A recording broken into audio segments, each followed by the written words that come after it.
Have you been troubled by your own intrusive thoughts throughout the day?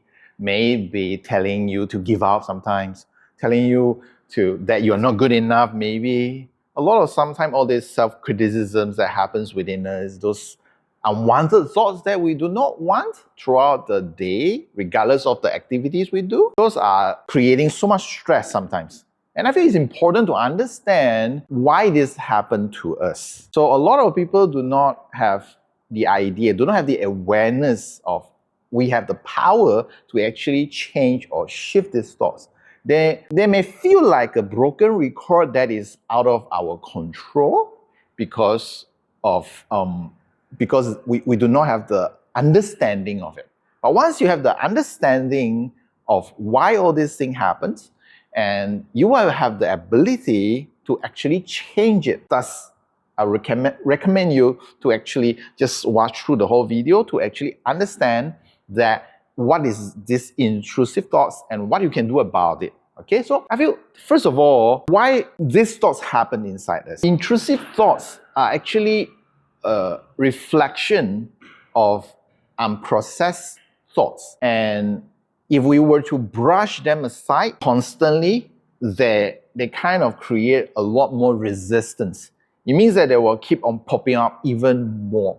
So if we understand that those unprocessed thoughts or emotions that we call them as intrusive thoughts that have been surfacing, they are meant for us to process it. They are meant for us to understand it. They are meant for us to become aware of it so that we can actually find solutions to those unprocessed situations or feeling or thoughts. So most people actually who are having trouble settling or get rid of their intrusive thoughts are because they have been suppressing those feelings and those thoughts. So my suggestion would be that first, to acknowledge the existence of those thoughts within us. It means that you can sit down in a quiet corner and reflecting on what are those thoughts that keep on popping up.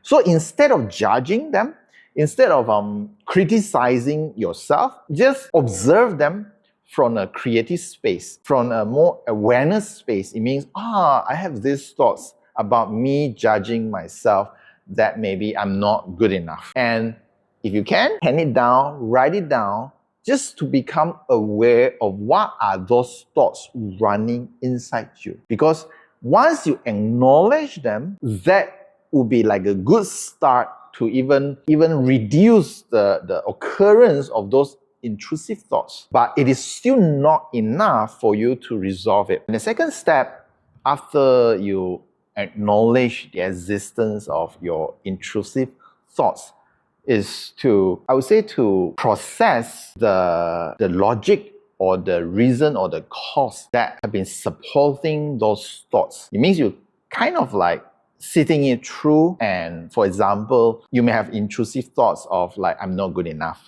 And then when you sit it through, you may realize that it may be coming from your boss telling you that you're not competent in your job. And then when you sit a bit longer, you start realizing this is not the first time that you are going through this feeling. It may be similar when your parents are telling you something that you are not good enough during maybe a younger period of your time. And that can go on to different phases of your life. So the whole second step is really about processing it so that you understand what is the cause that creates such thoughts, intrusive thoughts. And once you understand it, then you can go to the third step. The third step is you have to ask yourself that, is this true right now?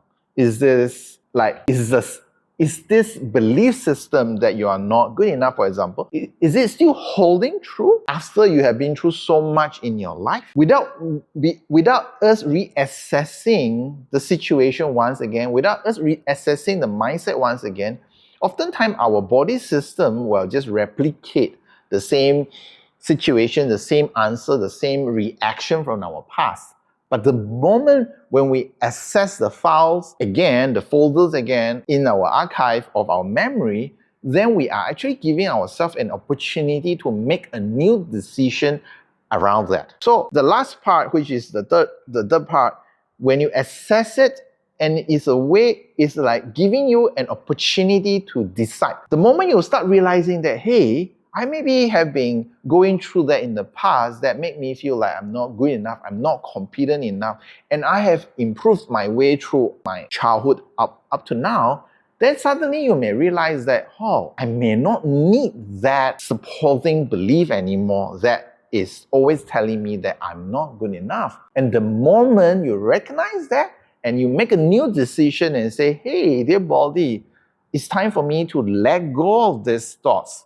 It's time for me to embed a new belief that supports me to be more confident, to be more abundant, to be more worthy. Then that decision that you make will be recorded into your system, and your system will be able to support you from there onward. So these are the 3 steps actually we need to go through in order for us to, in a way, to assess the file. In a way that we assess it, we acknowledge it, and then we open out the files, we open out the folders, and we look at the conditioning of it, the logic of it, and then we realize, hey, this is not the same, this is not the files that we want anymore, and then we can actually just select those files and kind of delete it from the system. And when we empty the recycle bin, that's when you start to realize that those intrusive thoughts no longer kind of like occur inside you, or even drastically reduce. And the more you actually go through such a process, the easier it gets for you to recognize it, the easier for you to kind of let go of it. We hold the power and the key to change our life. We hold the power to recondition ourselves. And that is the biggest gift that I would say the universe has given to us as a creator, to be able to master our life, to be able to change our life, to be able to restore what we are.